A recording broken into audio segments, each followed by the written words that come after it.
மாவட்டம் காங்கேயம் அருகே பணியின் போது மாரடைப்பால் உயிரிழந்த பள்ளி வாகன ஓட்டுநர் சேமலையப்பன் குடும்பத்தினரை அமைச்சர் சாமிநாதன் நேரில் சந்தித்து 5 லட்சம் ரூபாய் நிதி வழங்கியுள்ளார்.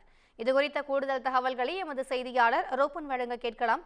வணக்கம் ரூபன், கூடுதல் விவரங்கள். நிச்சயமாக திவ்யா, திருப்பூர் மாவட்டம் காங்கயம் அடுத்த வெள்ளக்கோவில் பகுதியில் தனியார் பள்ளி வாகன ஓட்டுநர் சேமலையப்பன் நேற்று முன்தினம் 20 மாணவர்களை ஏற்றிக் கொண்டு சென்ற பொழுது அவருக்கு மாரடைப்பு ஏற்பட்டிருக்கிறது.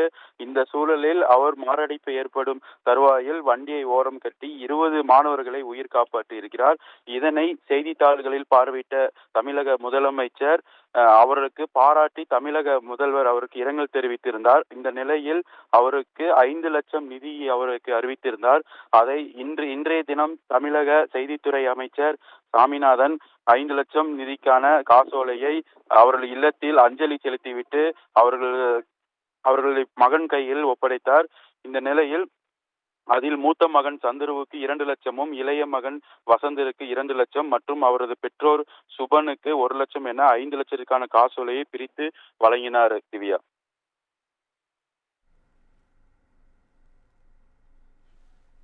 கூடுதல் விவரங்களுக்கு நன்றி ரூபன்.